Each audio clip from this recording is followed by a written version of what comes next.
and welcome back to virtual art class. Now, this week is a really special week because it is Dr. Seuss Week, or National Read Across America Week. So this week we talk about how special it is to read and focus on reading, and we talk about some of our favorite books from when we were little. But Dr. Seuss's birthday is actually March 2nd. So I'm sure you've heard of some of his books before. Cat in the Hat, The Lorax, Horton Hears a Who. There's a bunch of them, and they've made a lot of movies about them too. So I thought for this week to be a little bit more different, a little bit more challenging, I thought this week we could draw this scene from The Lorax with the truffula trees. Here, I'll see if I can insert a picture. You see it? Okay, so because last week we were kind of talking about texture, and the truffula trees kind of have this soft, fluffy texture, I thought that would be super cool to draw, and we could get a little practice drawing some landscapes. All right, so you need a paper in front of you and a pencil, and we'll go ahead and get started, okay? All right, so the first thing we need to talk about before is when we are doing this drawing. So we've talked about space a little bit, but if I hold this hand really close to you and I hold this hand way back here, do you see how this hand looks really, really big and this hand looks really, really small? But we know if I hold them right next to each other, they are the same size. So when we're drawing out our truffula trees, the ones that are going to be really, really big are the ones that are closest to us. And as they get farther away, we're going to make them a little bit smaller. But let's start out by drawing the ones that are closest to us. All right, so on our paper right here, we're going to need to draw some truffula tree trunks. So just start out by drawing one. Here I've got two lines right next to each other. Now truffula trees, they kind of bend and wiggle, so they don't necessarily need to be totally straight lines. They can kind of look however. But we're just going to add 3 up at the front. Maybe make them different heights too. So some maybe can be really tall, maybe some a little bit short. All right. But once we have 3 little tree trunks, then we're going to add the truffula trees on top. Now, when we normally draw a tree, we kind of make it want to look like it has leaves. But for this one, here's how we're going to do it. All right, so go to the very top of your tree, and we're going to do a little zigzag line. And you're going to work your way in kind of a circular motion. And this is going to look like the little truffula trees. All right. There we go. So you see it's kind of spiky, but we're going in sort of a circle pattern. So it looks kind of soft and fluffy almost. Maybe we can add a few more little zigzags on the inside. All right, there we go. Okay, now that looks really good. So we'll try and do that again for these next 2. Remember, do the same thing. Add a zigzag line, but kind of work like you're gonna draw a circle. So I'm gonna go, make sure I go all the way around. And there we go, I had my second one. Remember, you can add extra lines inside if you'd like to. All right, and then we'll do one more. Making sure it's nice and big. All right, so these 3 truffula trees are gonna be towards the front. So these are gonna be the biggest ones. So the next couple ones we're gonna draw are a bit smaller. All right.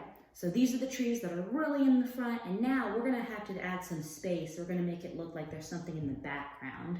So what we're gonna do is we're gonna add a little hill in the background. So go behind your trees, and we're gonna add a little wavy line going behind them. It goes up, and maybe it comes back down. All right, so it kind of looks like a little mountain in the background.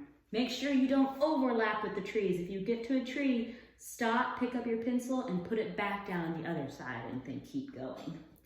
All right, so now that's gonna be more of the background. So let's put some little truffula trees in the back right here. All right, so instead of these big trunks, we're gonna go kind of in between, and we're gonna draw a little one. The same thing, but much, much smaller. Do you see how tiny that is? And we'll do the same kind of truffula tree leaves at the top, except really small. All right, now you can see that. Let me get you nice and close. So we have 3 big truffula trees in the front, and then we have kind of a smaller one in the back.